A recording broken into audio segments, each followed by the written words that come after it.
because I did. I got comfortable. And that comfortability came because I had worked so hard for so many years to get to it that I felt like I deserved to do whatever the hell I wanted to do for just this moment in time. I have my business in a brick and mortar. I have my man. I got my household. I got this cute little apartment that got all the amenities. I got it all, honey. And then what the fuck? Situation you gotta put in work. To reach the top, you gotta be consistent with the work. Hold your own, cause they don't show respect if you don't work. You wanna shine, you gotta eat, and just to eat, you gotta work. Grind like an elite for prestige, you gotta work. I've been grinding, and this whole grind theme seems to work. So I grind with no sleep, just eat, then work. If you got a job in the streets, just work. It ain't hard, do your thing, put in work. Remember, it was only a dream if it didn't work. You gotta put your friends in positions and make them work. Keep your friends at a distance if they don't work. Late night working, I remember them nights. I swear I had to grind, I ain't talking about the white. When you trying to shine, you got to turn up the work. Put your folks together, then put them to work. Do it for your team, motivate them to work. Money ain't an issue when you put in the work. Get yourself some business, go get you some work. You can make a minute, but you still gotta work. Year round, I be hustling, pushing that work. Grind hard like a hustler, pushing that work. I'm a hustler, all I know is all right, welcome back to the Reezon Why podcast. It's your girl, Reinvented.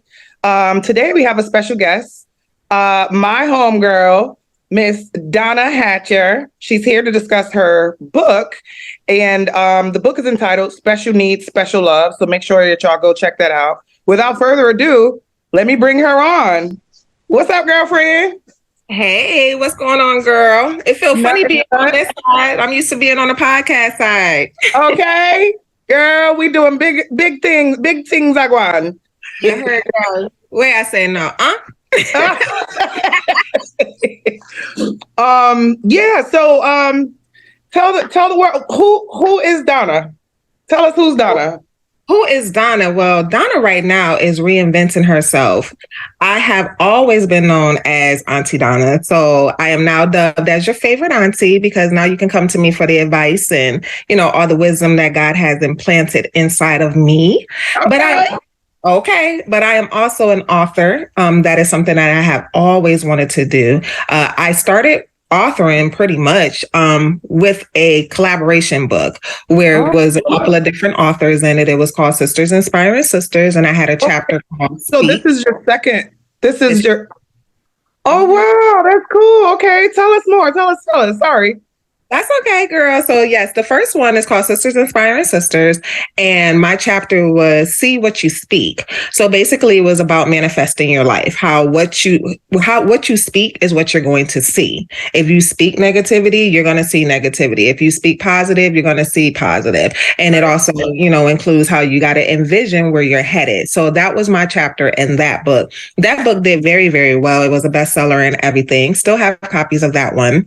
And then I wanted to do more of a me book, like where it's talking about what I have personally went through. Even though that chapter covered some, I needed the world to know more. And the first thing that came to my mind was my daughter, because my daughter has been diagnosed with ADHD. And unlike other parents, I am in the minority, which I decided I'm not doing a medication route. Okay. I wanted to learn how to cope with what she's dealing with naturally. And that included routines, herbs, and just like talk therapy, all of that. So that's what this book is about. And then me as a parent advocating for my child's success without medication. Wow. So wait, so before we even get into the book, so what was the thought process on the no meds? Like, where did that come from? What brought you to that point? So what brought me to that point is my own personal life. Okay. So I had a moment in life where I went through and had to be sent to the hospital, where I was in the mental part of the hospital, and I was diagnosed with PTSD, and they wanted to put me on meds. Yep. And I was like, I'm not too sure of that, because I've always been that person that felt that whatever we need is coming from the earth. It's not created in a lab. And even when I was a little girl, I was like that. I didn't like medication. So when that happened and I was like, no, I don't think I'm going to do that. And then years later, when my daughter come along and they diagnosed her with ADHD, and the first option that they gave me was medicine, I'm like, nah, I want my baby to be able to remain naturally who she is, regardless if it is going to be up and down, back and forth, around the corner. That's her. That's her personality. So I want her to be able to learn how to cope with the parts of her that is not so great. Just like I had to learn how to cope with the parts of me that wasn't so great, with different techniques and naturally and through prayer and meditation. Oh, wow. Now, so you have a special needs daughter, you have your own personal experience. Mm-hmm. What led you to write the book about it? Good question. So I'm going to be completely transparent about this. So every single time I was meeting with people and I was going to different events and networking, and I started talking about my daughter and ADHD and our, journey of how I found out about it and how long it took me to find out about it, people would always say, yo, you need to write about that. People need to hear about it. And I'm like, thinking to myself, like, I don't know, like, why would somebody want to read about the struggles of a mom? Because kids are kids, Right. But then the more and more that I heard it, the more and more that I realized I do have something inside, because I was intriguing people. They're like, you do it without medication? And then I have friends who kids were medicated, and they're looking at my daughter like, yo, she's sitting still more than my child is. So what are you doing? And then I started talking about it. So then I was like, you know what? Maybe I do need to put a book together that will help to guide parents from a parent's perspective. This book is clearly from a parent's perspective. And I talk about my ups and downs, because parents need to hear that. They don't just need to hear the good things that's going to happen. They also need to know what the struggles is going to be as well. Right. So, okay. So a parent who is raising a child with ADHD, they read your book. What do they learn?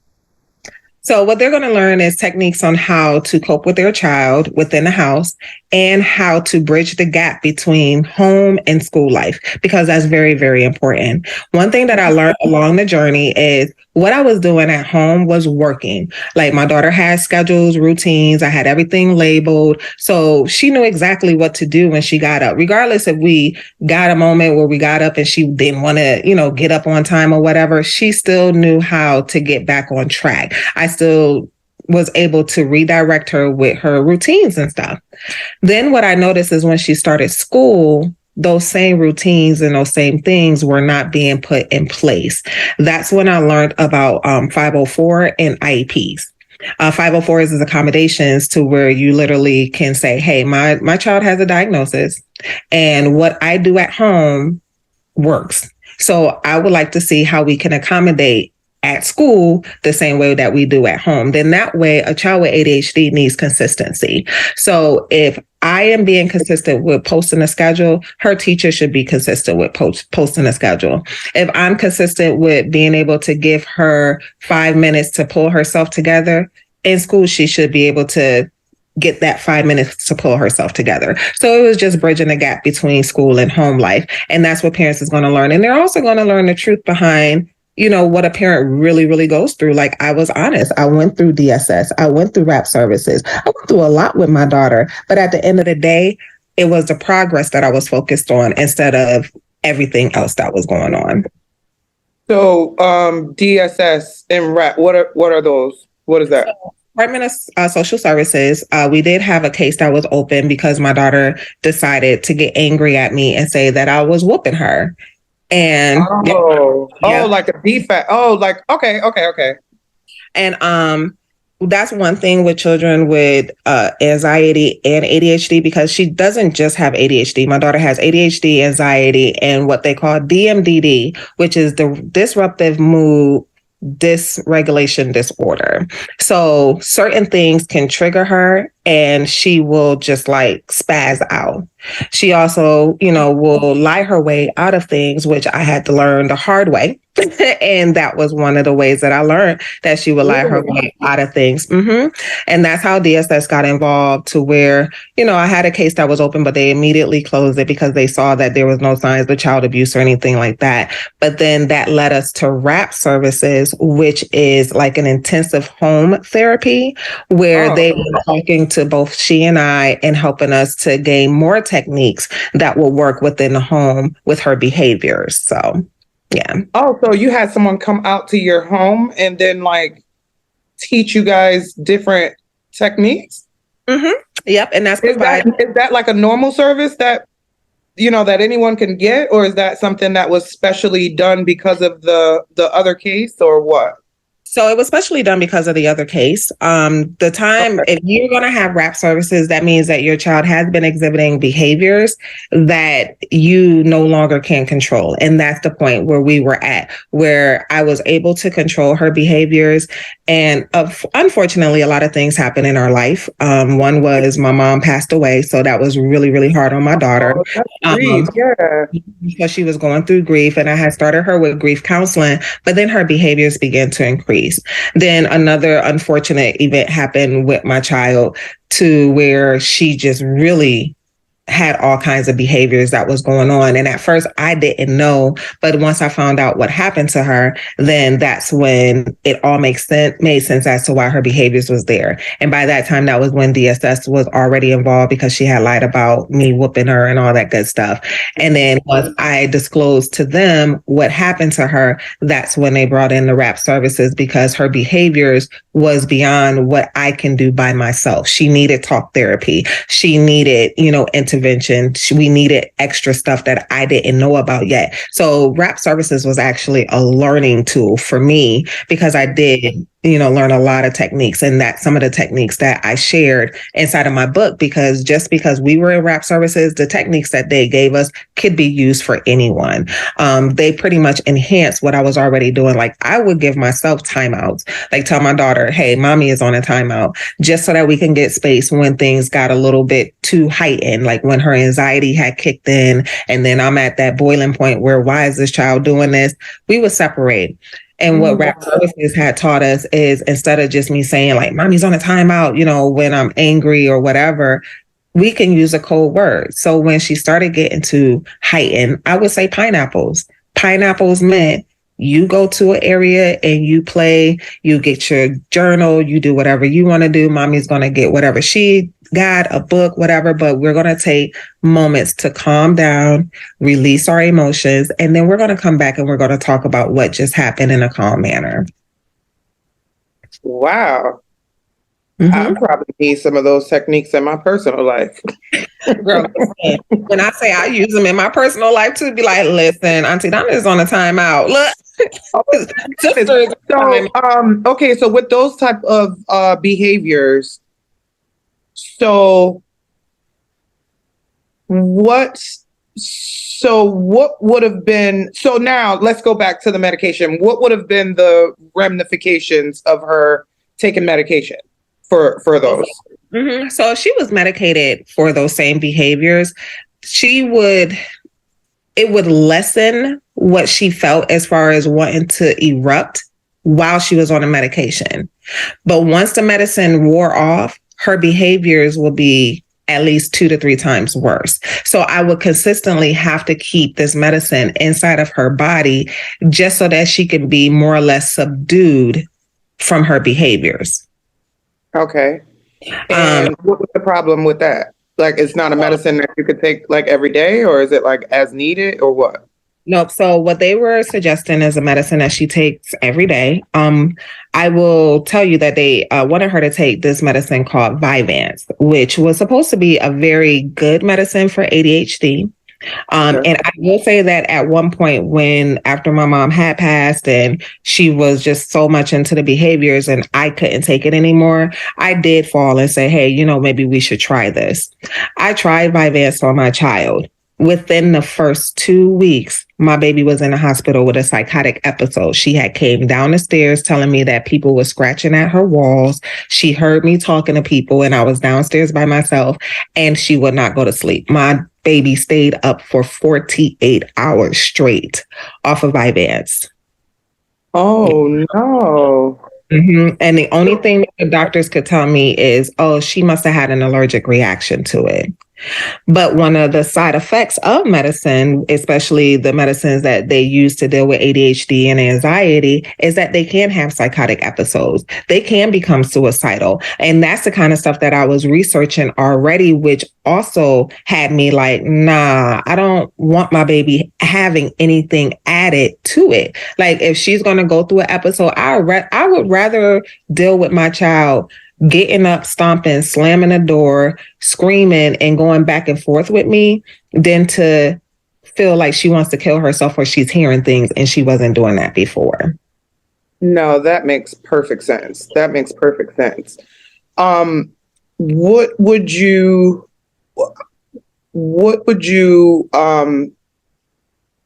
suggest a parent who's going through similar things do while their child may be on meds and having these heightened symptoms? So the first thing that I would suggest is that the parents sit down with the child, because that's what I did with my baby. I sat down with her and I talked to her about how she felt about everything.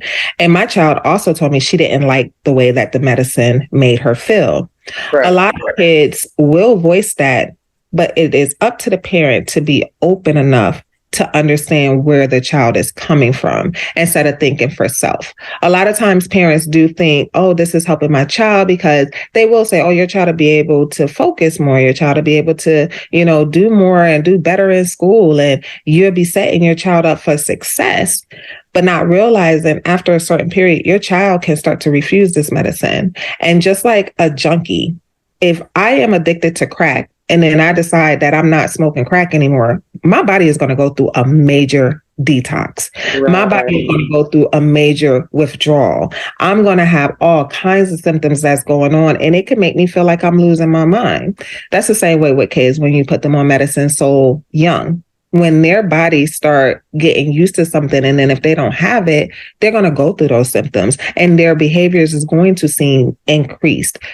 It's only because you just subdue the whole behaviors. And now this is your child. So sit down and talk to your child first. Ask them how they feel about it. Then take the necessary steps. I would suggest replacing the medicine at first with something that's herbal and natural. So therefore, your child will still be getting something to help them with it, but they're going to be getting those chemicals out of their body first. Then once you start doing that, then you want to practice the techniques that I have inside of my book, where you have a schedule and a routine for your child, because children with ADHD require consistency. That's number one. Like you have to keep the same thing in rotation because that's how they're going to get it. If you start switching it up too much for them, it's going to be just like how their brain is. They're not going to remember it because they're impulsive. Like a child with ADHD can know that they got to get up, know that the alarm is on, and they get up and the next thing you know, oh, look at the cat. And they're thrown off just that quick. And then they'll start messing with the cat. Then from the cat, they might see, oh, look at this toy. I haven't seen this toy in a while. Then from the toy, oh, look over here, this paper. Let me go write something. All the while, their first task was to get up and go get in the shower. With That's my time. I need to learn these techniques. I'm just like, I be all over the place. I got some kind of adult ADHD because this is, Girl. Child. Listen, and part of it, I had to do it for myself too. Like I started the routines and the schedules for myself, where I wanted to see how long I can do them for myself without me like losing it or like falling off. And once I realized that it's all about consistency, that's all I've been doing with my child, because I have to do it for myself. I have schedules too. I have schedules written all over the place. And I can show you a sample. But I have schedules written all over the place where it's like 6 a.m. wake up. From this amount of time. Shut up. Because you have to constantly remind yourself when you have ADHD. Because I feel like I have adult ADHD. Because I'm the same way. Like I could be like, oh, let me pick up my phone to send off this email, and I'll open it up, and then I have a notification that says, oh, you Instagram, and I'm like, oh, let me check that. So we all got it. It's all about consistency. And that's what my book is all about. Teaching your child consistency younger. Then that way, when they do get our age, it's so far embedded in them that they're going to keep that going. So what would you say to a mom that just think that her kid is just bad, and she just, is getting frustrated, and, she just think that the kid want to drive her crazy, and he was sent here to piss her off because he probably acting like his damn daddy? Yeah, so I have a chapter in there where I talk about you. That's when you have to, anytime you're doing a journey with your child, it's going to be a journey for yourself. Within this journey, I had to learn myself, and I had to do what I call shadow work. And what I had to learn is my bad side of me. What triggers me? Why do I act a certain kind of way when something happens? So it embarked my own healing journey when I decided to do this journey with my daughter. So that's what I would tell the parent. I would tell the parent, stop focusing so much on the baby. And now let's focus on you. Let's focus on you getting yourself together and healing in areas that is triggering you from your child. So therefore, you will be the most effective person to help your child through it. Because I could tell you right now, my daughter watching me and my healing journey, we still go at it. And that's because she's 13 now, and teenage years is something totally different. And then you add the ADHD in with it. But by her seeing me doing so much, she can recognize my growth. So then it starts having her push for her growth, because not only am I speaking it, I'm living it. And that's what I would tell a parent. If you want to see the difference in your child, you, instead of just speaking it, live it. Because kids are looking up to us at all times. If mommy is here spazzing out every single time one thing happened, what are you teaching your child? To spaz out when one thing happened. But when your child starts to see you taking deep breaths, like my baby right now, like I wasn't doing it before. I was kind of doing it in secret, running away. But now I just do it in front of her. Like she could be talking and she's like there, like here she is, and it's about to go. And I'm like, oh God, I'm about to blow up. But instead, I'll take a deep breath in front of her. And then it'll make her stop and look like, what's she doing? Then after a while, she's silent because I'm not feeding that what she's doing anymore. And then she starts to follow. And she might do it with an attitude, but you're breathing though. Oh. So that's what I would tell a parent. Start with you. If you feel like your child is frustrating you to that level, why is your child frustrating you to that level? Because I know what my daughter was frustrating me with is the stuff that I seen with inside of me, and I couldn't stand it seeing it in her. Oh, so it was like a reflection. It was. Ooh, tell me about that. Yeah. So one thing that my daughter does is a shutdown. She will spaz. Girl, I have to laugh because I am guilty of it. I will shut down on somebody in a heartbeat. Like, well, I could say I used to because I'm way, way better. But when I was younger, people started talking and doing too much, and they trying to tell me, oh, this is the right way to do it. Da, da, da. Honey, I will be like, don't want to talk no more. Stubbornness then kicked in. And my daughter starts to do the same thing. And when she started doing it, the first time she did it, I was like, I know you lying. Who you shut it down on? So now me going back and forth because I'm like, nah, you ain't about to do that to me. But once I got on my healing journey, I realized she's doing that because she learned it from you. She didn't watch you shut down. So you can't get mad at that baby. Now you and her need to heal together on that. And she needs to see you going through it. So yeah, that mirror reflection will definitely get you. And a lot of times people focus on all the behaviors, but they don't focus on the child themselves. Like what's going on in the environment? That's another thing. I had to take Victoria what was going on. I wasn't putting my baby in the best environment sometime, and she'd have a behavior here. Like I would be coming from working with the children because I had my own business at one time and it was in home. And literally I would work with them children all day. She's right there by my side. And then when it came to mommy daughter time, I clocked out. So now I'm running around like crazy trying to get mommy's attention. Mommy, look, ooh, ooh, ooh, ooh, ooh. And I'm like, girl, I'm tired. Right. Because we do that. We do that often, all the time with our children and not even realizing, like they need us. Like you got to find the time to give them what they need.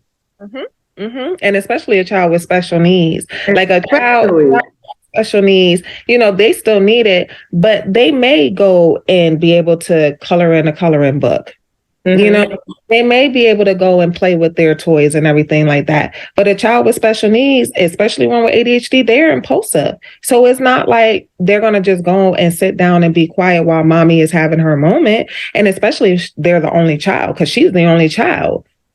She don't have nobody but me. When the kids was leaving, it was just me and her. So if we wasn't spending time together, now I get that where I come in her room and she didn't cut up paper underneath her bed and trying to stuff it into a hole. And it's like, what are you doing? It's just what is this? What is going on? It's I was bored, so it's like you have to take an account. And that's another thing that I touched in the book is making sure that you take time with your child as well, because they need it. They need that attention and they're going to attention seek if you're not giving it. And a lot of our parents want to be here all in the phone and not paying any attention. So or chasing behind these men, child. I see it all the time. I'll be like, wow, like, you're so focused on needing a man and needing somebody, your kids need you. Like, focus on that. If you give them the love that you or the attention that you giving this man that don't even want it, you have a better future. Your children, man, listen. So yeah, I definitely get it. Yeah, because that's a whole nother doggone topic right there. We could do that. Okay, really. Because like, oof, child, it'd be like, one thing about me, my kids came first. I didn't play none of that. Like, my kids. Yeah. My daughter, I am such a big advocate for her. I don't care how much me and her bump heads. Nobody else going to be out there in the world, trying to treat my baby any kind of way. Like, that's not going to happen. We're going to advocate and you're going to understand her. And that's another thing is that these kids are so misunderstood. That's the reason why people are so quick to say that they're bad. No, they're not bad. No child is bad. I hate that term when people say my baby bad. Honey, I am a firm believer to be impeccable with your words. I read the 4 agreements and I've always been a person that went with the scripture, life and death is in the power of the tongue. Right. And then I read the 4 agreements and it broke that down so well where it said be impeccable with your words. Right. And what you speak over your life is what you're going to have. And a lot of times these parents are speaking over their child life. So if you constantly keep hearing that you're bad, what are you going to eventually start doing? Bad shit. That's true. That's exactly what you're going to do because you're like, that's what they feel about me anyway. So that's what I'm going to do. That's another reason why I never wanted my child to be defined by ADHD. Like, you're not going to just say, well, it's because she has ADHD. No, she's a child with a special need. You're not going to keep defining it as that way. Yes, she has these diagnoses. Just because of these diagnoses, she may have done this. But at the end of the day, what happened to trigger it? So I start digging deeper. Like, I didn't have incidents when my daughter whole life kicked a desk into her vice principal, like kicked it right into her vice principal belly. And I was like, girl, what are you doing? But when I sat down and talked to her, I didn't like scream, you being bad. What happened? What caused you to do that? After she calmed down, she literally told me, she said, Mommy, because she lied to you on the phone. All the stuff she was saying was a lie. And I knew that if you came up here with the lies that she was telling, that I would be on punishment where you were going to take things, because I take things from my daughter. And she was like, and I didn't think that was fair for me to have to take things. And then my body started feeling a certain kind of way. So then she started recognizing, oh, my body is reacting to what happened. She was like, and then when my body started feeling that way, I couldn't control it. And the next thing you know, all I seen was the desk going into her. And I look and I'm calling your mom and you're being expelled. So it's those type of things where you just sit and talk to your kid, then you'll learn. And then I had to learn that's her symptoms. Like she was feeling her body get so overwhelmed by what this lady was doing that she was triggered. So I was able to advocate for my child because of that. But had I just went in there, what the hell is wrong with you? You up here stupid issue and look at da da da da da. If I would have did that, that child would have never talked to me. That would have been the case. She would have been expelled from school. I would have accepted her being expelled from school. And then she would have had a record going and following her over something that was caused because an adult triggered her. Wow. That's wow. So wait, so like she has special needs, but she was in like regular classes? Because you would think that something like that should be like not necessarily normal, but to be expelled for being sick. Right. And that's where you have to be an advocate for your child. Definitely. Because in school right now, you have so many special need babies that are inclusion. Inclusion means that your child is included in the regular population of classrooms where they're going to the same classrooms as anyone who, quote unquote, doesn't have a diagnosis. Then you do have other programs where your child may have a more extreme special need, where inside of a classroom, there's no possible way that they will be able to be in there without being a distraction and the teacher wouldn't be able to handle it. That's when they go to the special needs area. Down here, they call it SAC, which is oh shoot, I forgot the name. I forgot what they call SAC right now, but it's something to do with exceptional children. That's mainly how they call them, exceptional children. But it's a special needs program and they're in their own classroom. My daughter is in inclusion because even though she has ADHD and anxiety and DMDD, she can still function. She's high functioning. It's the behaviors that can trigger her. So what I do is I'm proactive. Every single new teacher that she has, I let them know, listen, this is what's going to work. This is what's not going to work. And that's another thing that I cover in a book. There's communication that needs to happen between the parent and the teacher. A lot of times parents feel school starting, send them to school, teacher's problem. That's not it, baby, because these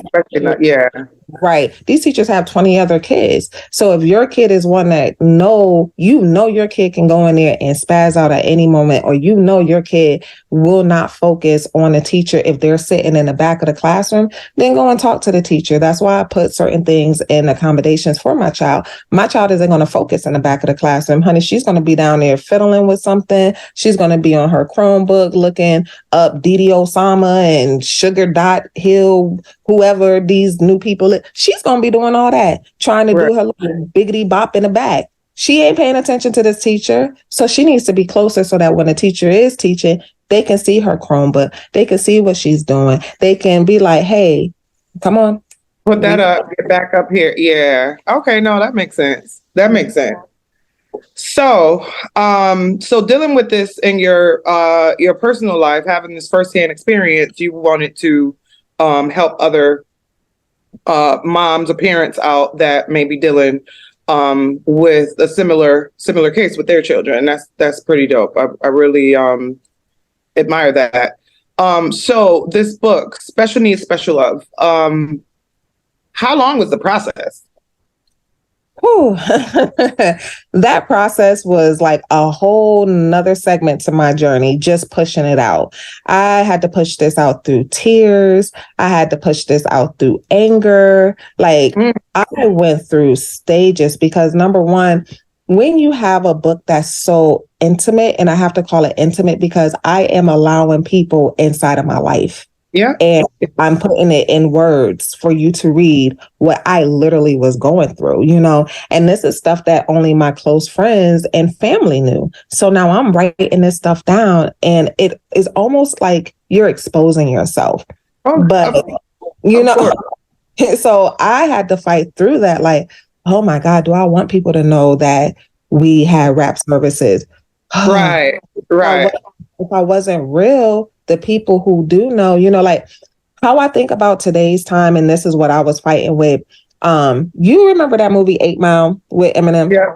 Mm-hmm. And remember at the end, like this part of the movie always is something that I stick with. You remember at the end where he was about to get on stage and battle the big dude that had been like just clowning him and shutting him down, right? And his friend said, well, what you gonna do when they talk about your mom and how they beat you up and all this other stuff? What you gonna do? And Eminem kind of looked at him and stopped, you know what I mean? And the wheels started turning.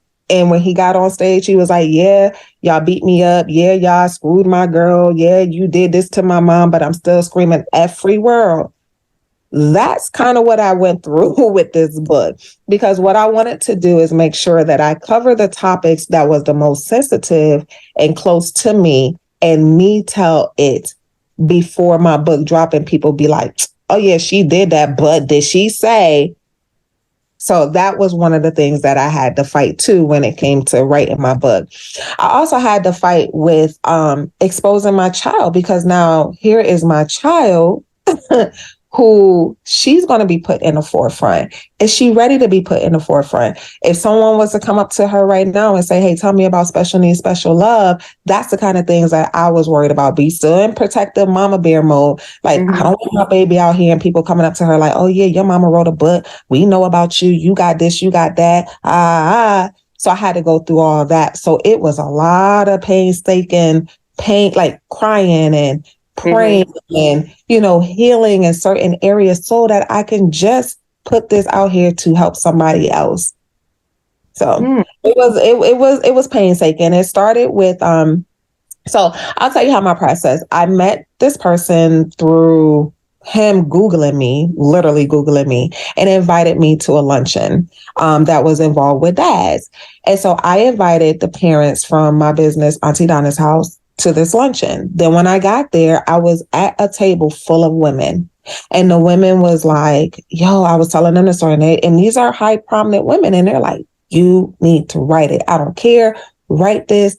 We need to hear this. It was one lady that had a baby that was only like, I think 3 or 4 months at the time. And then there was another lady at the table who had grown kids. And they were just like pouring into me. So then later on, that same person met up with me in lunch date and was like, hey, the ladies was talking about you in the book. And, I do have a publishing company. I would love to, help you out. And so this was the first time that I had even had an offer like that with a publication for myself. And so then with all the praying and everything that I had been doing, because I had always, as a little girl, the 2 things that I always wanted to do, write books and model. That was the 2 things. Okay, because I was going to ask you, what did you want to do as a kid? Like, did you see yourself doing this? Yeah, as a kid, I always wanted to be an author, because I used to write little books, and we used to bind them up and stuff when we were little. I don't know if you did that. Yeah. Girl, that was the best part for me. Like my story. Staple it at the ends, and listen. Girl, my stories will be so vivid because that's what I wanted to do. I wanted to be an author and I wanted to model. So when it was presented to me, I'm like, yes, like this is what I have always wanted to do. But then when I learned the process, I'm like, oh my God, girl, I was around, like I had this app named Otter. I have an app for everything. So it's an app named Otter. And I literally would just start talking. And then it would transcribe. So then I would go back and I'll edit some of the things, add some of the things and everything. But it literally took me about 4 months to push out my book. And that's what happened. And then some days I'd be on fire, be up to 4 o'clock in the morning, knowing I still got to get this baby together, for school. I was up just pouring out. Then I would stop. And now I don't want to do anymore, because now that last pour out was so much for me that now I got to go back into my prayer closet and heal from what I poured out. So it was definitely a segment of my journey and part of my healing journey just to write this book. What was the most difficult part of this process? The most difficult part of the process, honestly, is the last chapter. And the last chapter is when I was transparent as a parent and said, look, it's not a walk in the park. Okay. All the while I was doing this is what I was dealing with. And I actually included a personal journal entry that I had written down, and I wrote it and kind of transcribed it into the book as to where my thought process was while I was literally writing this book. In the thick of it. Ooh. Yes. All right. So throughout the process, what things, I'm sure, I know this was your second time around with the book, but what were some of the what was something that like really surprised you that you were like, wait, what? So like the other one you were in a part of like a compilation. Now this is like all the way you. So what were one of those like, taken back moments like, wait a minute, I didn't know all of this was going on. Right, girl. So I will be honest, the editing and the marketing was the one that took me back. For the first book, I really didn't have to do nothing. Like that chapter was easy breezy to push out. Like it was what I was going through, is what I just had went through. So it was just putting down what I had just went through and what I manifested and what I believe in. So it was easy for me. And then the editing was easy. Like once I had sent it, they sent it back and was like, here's the corrections we made. I looked it over. It was easy. It was only one chapter I had to, go over, sent it back, and it was done. Then with the marketing part, the person who, started the whole thing, she was doing all the marketing. All I had to do was show up. All I had to do was put on a cute little shirt and show up. Like, okay, we doing this. With this book, the marketing was all me. I was taught techniques, big girl draw.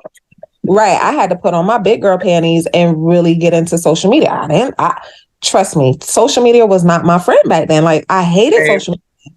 But now, in order for me to get out there, I have to be on social media. I have to send out emails and stuff. So marketing was big for me. And then the editing part was hard because I like things done in decency and order. So when I rely on people, like I feel like with the first book, I didn't have to do much because she paid for editing and everything. And even if it was something that I missed, the editing team caught it and I didn't have to worry about it. Okay. This time around, the editing was not that great. And I had the same expectation from my first book. Like once I look at it and say, okay, these are the corrections that I would like, and I sent it back, in my mind, it was done. I shouldn't have to worry about anything. So when the person comes back to me and say, hey, editing team got it, it's all good, let's publish the book. My book went and was published. And girl, when I first got my first copy in my hand, I it's like I literally just opened it up, and I always say God was the one who did it. I opened it up to the exact spot where it was the most important to me, where it was mumbled, jumbled, all kinds of things. So now I was mortified. I have been marketing a book that has all these doggone wrong editing things. The names is all messed up. Oh my God. And it sent me into another realm. Like I literally stopped marketing my book. I didn't want to talk about it no more. Now I'm all like went into about damn near a depressive state. Like my book is fucked up. Like that's how. And like, girl, listen. I know some of those things, and like when I published my book, and it was backwards. Wow. Like the front page was the back page. And the back page was the front. And then it went from my last chapter, as soon as you open up the page, all the way. Girl, you're talking about mortified. I had to literally republish my book. Yep. And that's where I'm at now. I'm in a stage of republishing my book. Life has been lifing, so I kind of had to put it on the back burner. But at the same time, like I already know that I have a relaunch date in mind, which my relaunch date is going to be September the 3rd. Don't ask me why I picked September the 3rd. It just sounded real good. 9/3/23 sounded good to me. So I was like, that'll be a dope time. That's like next week. Yeah, because I've taken the time to go through each chapter. Okay, so you're ready now. Okay. Yeah, so before it was more like, I sent it over, I read it over, and I was like, oh, okay, sent it, and expected the corrections to be done. Now I am like really fine-toothing like everything. Like I got a fine-tooth comb, and I was like, nope, don't like this. Nope, don't do that. So even though it went to an editor, I had to become my own editor, because I know how I would like for my book to look. So that was one thing. When I say that mortified me, but it also gave me a lesson to where if I am doing this now, then my next publication, I can do it all on my own. Because I went through all of this, I would rather have I would rather have the weight on my shoulders from what I'm doing than the weight on my shoulders from what I paid somebody else to do and they did it incorrectly. That has a whole totally different feel to it. You know, it's like I'm holding myself accountable where now I was in the stages of holding the other person accountable and they were coming off rude and disrespectful to me and then telling me I was being rude and disrespectful because I wanted the correction. So it was like, that was the biggest battle for me, is people respecting my project as much as I respected it. Like, you can say, "Oh, congratulations, you did it." But when it comes down to me saying, "Hey, I don't like the way that this was published," and you not so happy because I called you out, then you're not holding yourself accountable. And I had to deal with that. And that was another part of me healing and learning that not everybody is going to have your best interest in mind. Because at the end of the day, it is a business transaction. Money is money. And that person got their money. I got my book. So they're like, yo, whatever. You know what I mean? So do your thing. Live your life, girl. That's crazy. So in the process, knowing all of that, having going through all of these like horror stories in regards to the process, what would you do differently? I would publish my book myself. That's what I would do differently. Yeah, okay. With the knowledge that I have now, because I know that I have a few more books, because I mean, this is just one part of my journey being a parent. But as a woman, I have gone through things, and there's stuff that I would like to share with the world.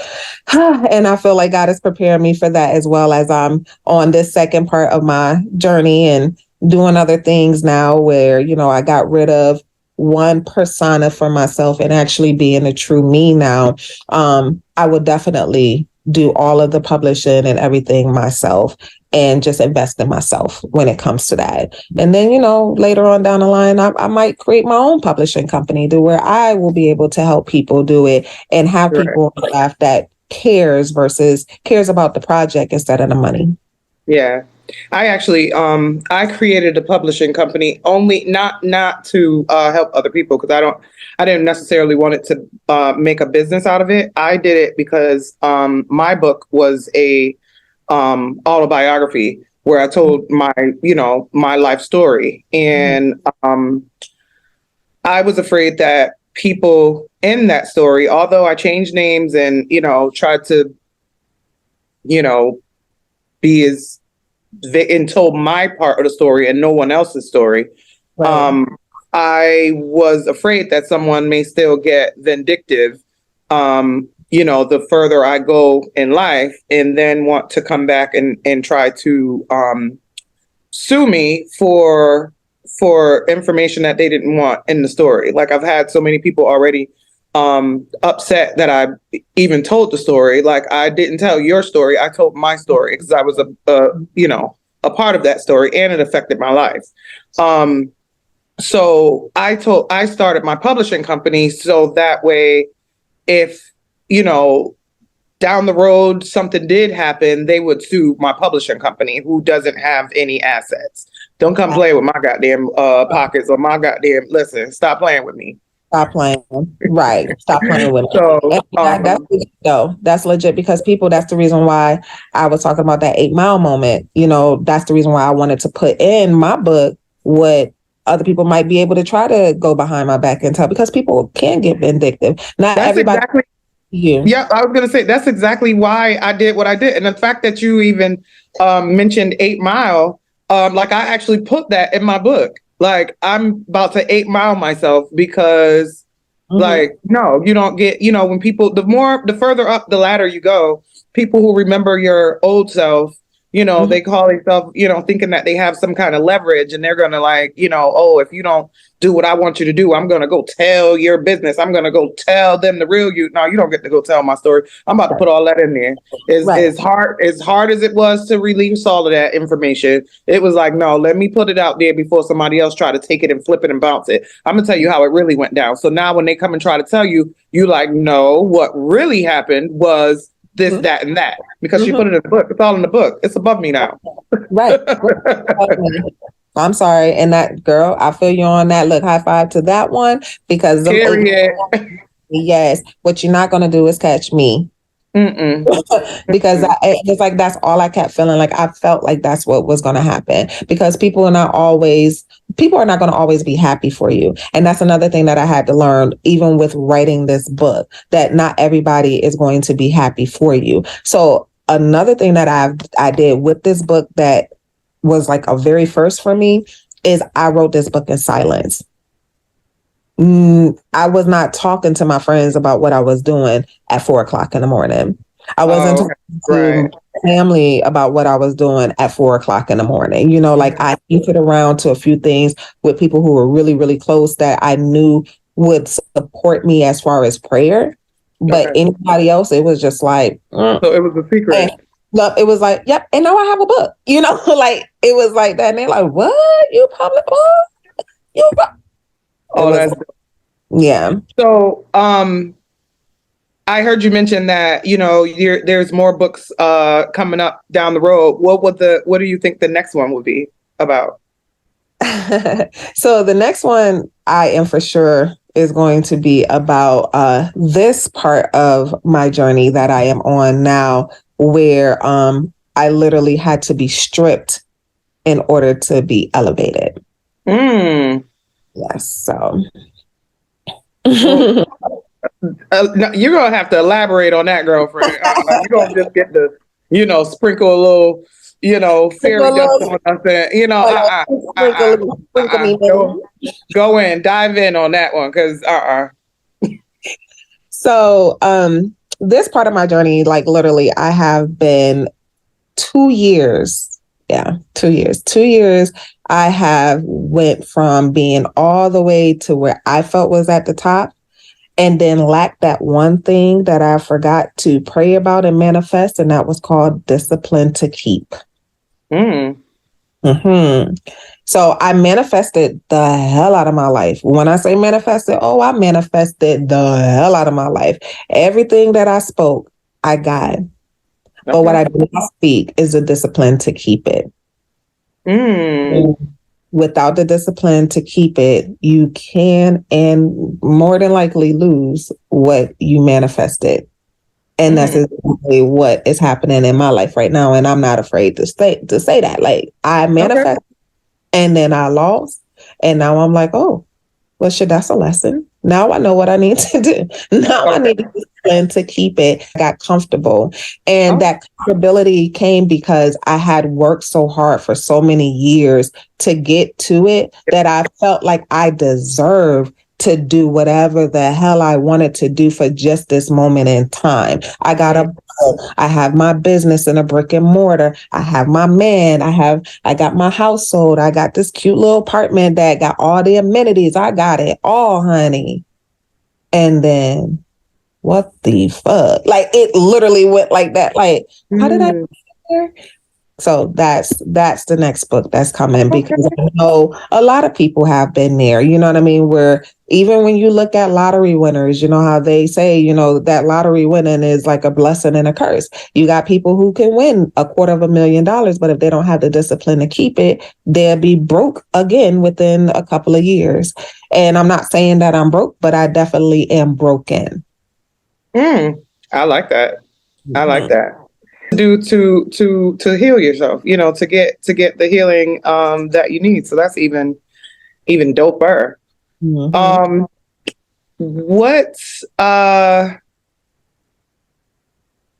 What does your reader say? So that's very interesting. That from the reviews, everyone says that it's a great read and is definitely a guide to help parents.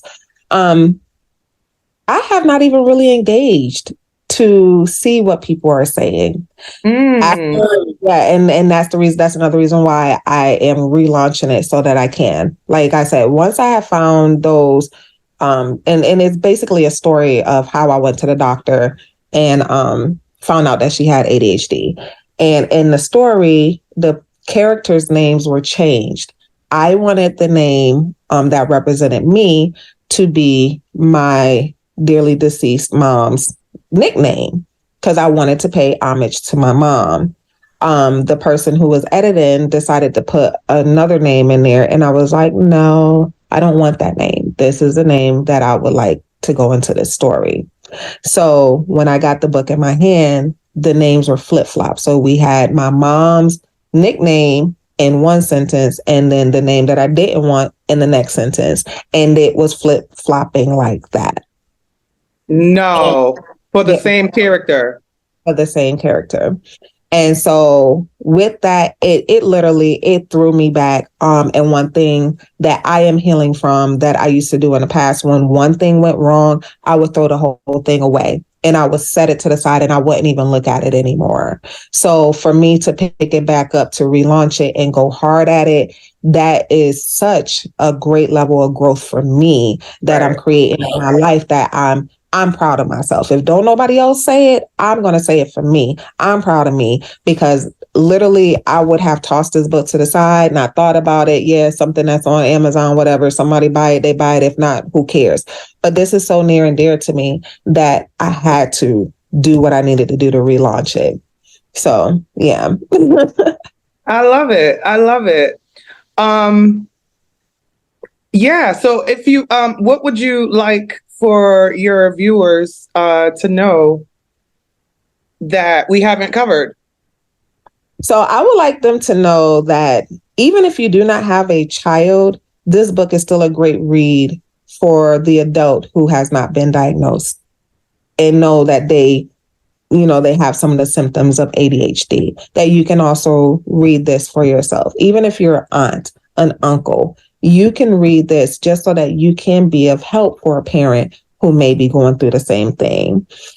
I also want the viewers to know that they can do whatever they put their heart to. If I can do it through all of the trials and tribulations that I had going on when I was writing this book, that you can do the same thing. Sometimes you got to set your eyes off of what's going on around you and set your thoughts to what's going on inside of you and work on that. Awesome.